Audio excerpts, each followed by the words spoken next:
We're learning more about the NAFTA replacement announced this week by President Trump. As many across the country rejoice about the inclusion of Canada, we take a closer look at what this means for the Rio Grande Valley. Alfredo Cuadros explains. Good evening, Brenda. A sense of optimism on both sides of the border. We'll continue to track the NAFTA replacement deal and find out what impact it may have on local trade. This time we reached out to the Texas-Mexico Trade Coalition in Austin to find out more about the USMCA. We're very pleased that this agreement was finalized because you're exactly right. You know, Texas potentially had the most to lose, but of course has the most to gain. And the sector that would have been impacted the highest by a tariff war would have been the agricultural sector.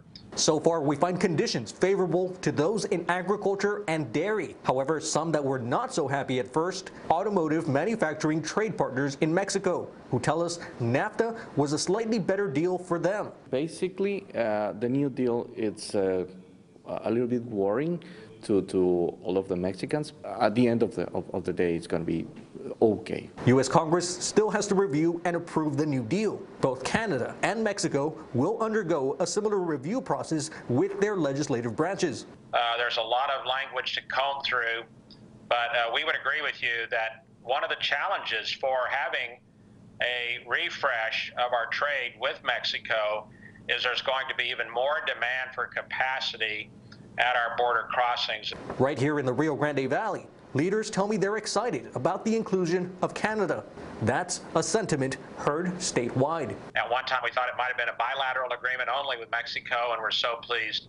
Ultimately it became trilateral. In the upcoming days, I'll be reaching out to the Texas Department of Agriculture to find out what, if any, local farmers should be concerned about. From our Cameron County Control Room, Alfredo Cuadros, KVEO News Center 23. You can find more on the NAFTA replacement agreement on our website. That's kveo.com.